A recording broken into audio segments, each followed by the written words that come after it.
Hi guys, thanks for tuning in to another video on ForgottenWeapons.com. I'm Ian. I am here today at the Rock Island Auction House. I'm taking a look at some of the guns that are going to be coming up for sale in their February of 2017 regional auction. And somehow this magnificent Lee Speed rifle has ended up in the regional auction. Now, Lee Speed is basically the commercial version of the British military Mark I Star Lee-Enfield or Lee-Metford rifle.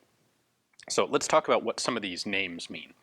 Lee is James Paris Lee. He was born in Scotland, but really lived in Canada most of his life. He was an inventor who was responsible for the box magazine. When you see a detachable box magazine anywhere, that dates back to James Paris Lee. Originally in the 1870s, he patented this idea, and he was working with Remington at the time. So the very first Lee pattern rifles with their box magazines are in fact early Remingtons. Now, he would go on to experiment with this magazine in all sorts of other rifles, and the British found it particularly useful. In fact, the British adapted it for their rifle before anyone else. Now, let's see, the next one. Enfield and Metford refer to the rifling pattern in the barrel, and Metford came first. Metford rifling is kind of interesting. It was a 7 land and groove rifling pattern, and it didn't have sharp outlines to the lands and the grooves. So you're used to looking through, say, a brand new barrel, and you see these nice sharp edges on the rifling. Metford rifling was different. It was deliberately rounded, and the idea for this was the original Lee pattern British military rifles were black powder rifles, and without having these sharp corners, it made it a lot easier to clean black powder fouling out of the barrel. And with the lead bullets that were in use, it worked quite well. Now, when they transitioned to cordite, which is not just smokeless powder, but particularly hot burning smokeless powder, and metal jacketed bullets, the Metford rifling wasn't so great anymore. Not necessarily just because of its geometry, but also the steels that were used in the original Metford barrels. The barrel life in the Lee-Metford rifles with the new cordite ammunition wasn't very good. So Enfield was the replacement. Enfield, of course, was the British arsenal factory complex where these were manufactured, and Enfield came up with a different pattern of rifling that worked better with the modern ammunition. So that's the difference between Lee-Metford and Lee-Enfield. Lee is the magazine, Metford or Enfield are the barrels. Now, I mentioned at the beginning, this is a Lee Speed rifle. So who is Speed? Well, Speed is Joseph Speed. He was a senior manager at RSAF Enfield, Royal Small Arms Factory Enfield, from 1891 until 1909. And he played a substantial role in the development of the Lee-Enfield rifles. He actually holds several patents involved in these rifles. He improved some elements with the safety and the bolt and the magazine as well. Now, as an employee of RSAF Enfield, he didn't actually get any personal remuneration for these patents. They were owned by the factory. So he doesn't get the recognition that someone like Lee does, who developed something on his own instead of while an employee. Speed did, however, get his name on these rifles. Regardless of whether he was getting paid for the patents or just a salary, it was his name on those patents, and so his name went on these rifles. While Enfield was manufacturing rifles for the British military, BSA, Birmingham Small Arms Company, and LSA, the London Small Arms Company, both manufactured basically the exact same rifle for the civilian market, the commercial market. And they made these rifles in a couple of different patterns. There was the sporting pattern, the trade pattern, interesting, and the military/target pattern. Now, the sporting ones are pretty much what they sound like. Stocks are going to be cut quite short. Some of the military side items like the volley sights and the cartridge cutoff, those are all left off. The sights are sporting style sights, typically express sights, and they were meant for sporting, hunting. In fact, they became popular in India in 8mm caliber, basically a version of the 8x50 Austrian cartridge adapted to the Lee-Enfield. In India, when a bunch of British colonies around this time period, and by the way, we're talking late 1800s into early 1900s, there were import restrictions on .303 military caliber rifles into a lot of these British colonial areas because they were concerned about arming folks that might not like the British. So in those areas, this 8mm separate ammunition, which was a pretty good hunting cartridge, became quite popular. Anyway, I'm going astray because this is a pure 303 rifle here. This is one of the military/target models, which is basically just a copy of the Army pattern rifle, but made to a very high standard of quality. So it has all the military elements, it has a cartridge cutoff, it has military sights, it has a dust cover. This predates the use of stripper clips. This would be what you would call a long Lee pattern. These could be purchased with either Lee or Metford Rifling. Or, I'm sorry, with either Enfield or Metford Rifling. This particular one is Enfield Rifling. And before we take a closer look though, I want to touch on the trade pattern guns. Those were basically carbines, and they were available in a couple of different basically trim packages from sporting towards military. And in general, all of these rifles were marketed to both affluent individuals and also military officers, because if you were, say, a cavalry officer in this early age of the bolt-action carbine, well, just like you didn't simply get a sword issued by the government, you provided your own sword. Well, the same thing with your sidearm and your carbine. You didn't take an issue carbine like some peasant. No, you provided yourself with a nice, high-quality carbine befitting of your place, your rank and standing as an officer in the Royal Military.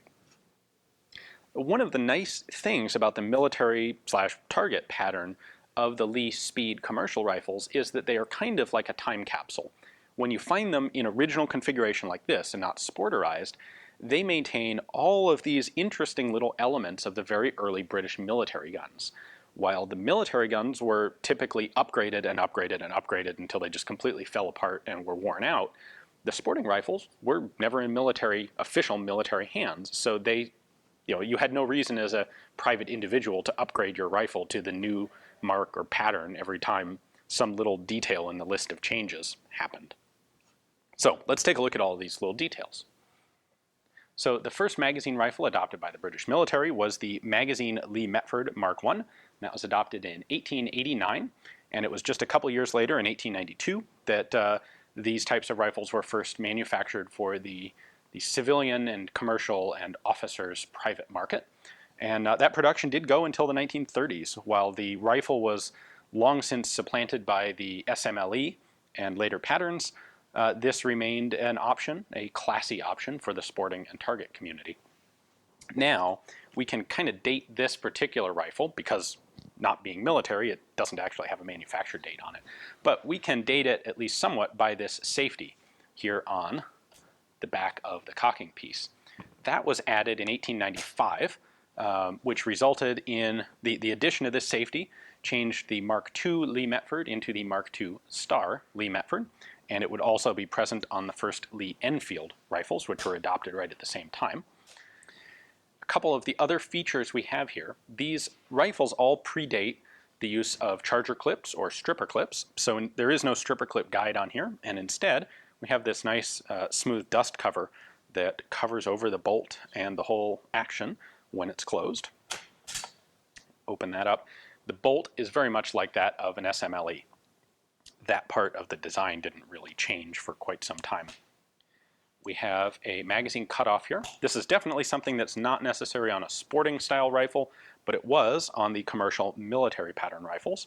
And what this does is it allows you to load the magazine, which, by the way, you would do presumably one cartridge at a time by hand, and then you can push that plate in. That pushes down the top cartridge in the magazine and forces you to single feed ammunition until such time as you decide you want access to the magazine, and then you push down slightly on this tab, pull the plate out, and now the ammo in the magazine pops up in line with the bolt, and you can feed that. This was on the standard British military rifle until, I believe, 1915 or 1916. It was one of the elements that was scrapped during World War I in the interest of efficiency and cost. Our rear sight here has a lot of commonality with the earlier Martini Henry sights. So, of course, the Martini Henry was the immediate predecessor to the early Lee-Enfields. So if you want to shoot just a couple hundred yards, we have 2 through 500 there on the rear sight, and you make those settings by just moving this ladder up on this ramp on the center. Should you want to shoot farther, out to say 1,800 yards, you have your notches here on the ladder, so you would move the rear sight, let's say to 1,000 right there, lift that up, and then use this as your rear sight. But what if you want to shoot even further? Well, we have a solution for that. This Lee Speed, along with the early military rifles, has Volley Sights on it. So these allow you to shoot from 1,600 out to 2,800 yards, and you do that by rotating this dial until the pointer is pointing at your desired range. So let's just say 2,000. There we go, we're at 2,000, and now this is going to act as our front sight. So when you look at this little nub from the side, you can see that it's kind of got an edge to it, and that's going to act as a 360-degree barleycorn type of front sight post. And you use that in conjunction with your Volley Sight rear aperture, which flips up in order to use. And you're going to look through this hole down onto this little post. And that is how you aim the rifle. So your normal direct fire sight picture is to put that front post into this rear notch. Get the camera to focus on that. There we go, there's our rear notch. So you're gonna have a sight picture kind of like that, hopefully a little less blurry. To use the Volley Sights, you are instead going to focus on that peg as your front and put it in the center of that aperture. So you can see here we're pretty much looking straight down at the table, and that is because you have a much higher angle in order to use the Volley Sights.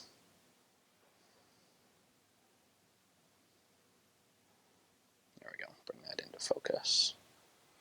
One other feature that we have on the Lee Speed here, indicative of just the early couple variants of the Lee-Enfield Metford, is we actually have the magazine chained to the rifle.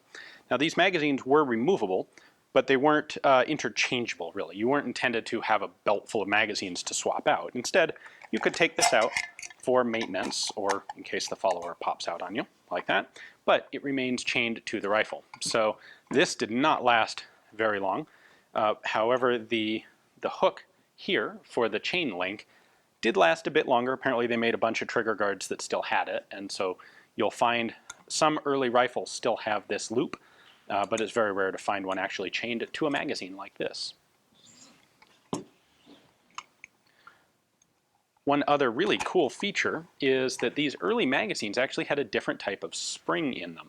They have a constant force spring, so there's one sheet of metal that is attached up here and just curls down like this up to here where it's pinned to the follower. It's a little bit hard to get an angle on this because, well, it's chained to the rifle, but you can see that flat piece of metal there, that is the magazine spring, and that's the only magazine spring. Later on they would have a Z-shaped, more traditional flat spring, but these very early magazines have a constant force.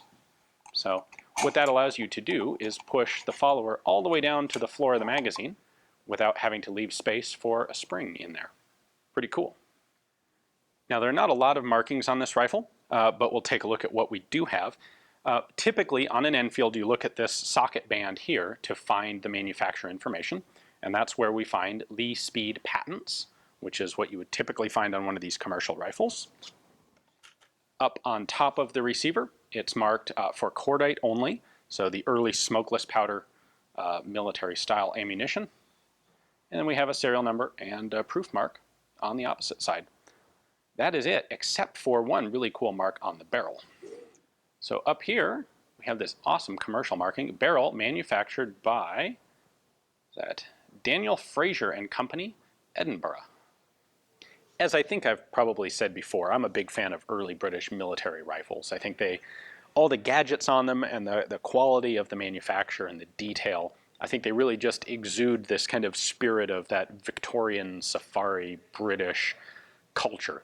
And they're really neat. And of course, unfortunately, and this is part of what makes them, I suppose, appealing, they're really hard to find in this sort of original configuration because they did so often get upgraded and replaced and just used until they literally fell apart. So finding one like this in really fantastic condition is just a real treat to take a look at. If you would like to be the next person to own this, because I don't think it's in the cards for me. I have other things I'm trying to focus on at the moment. Well, take a look at the description text below.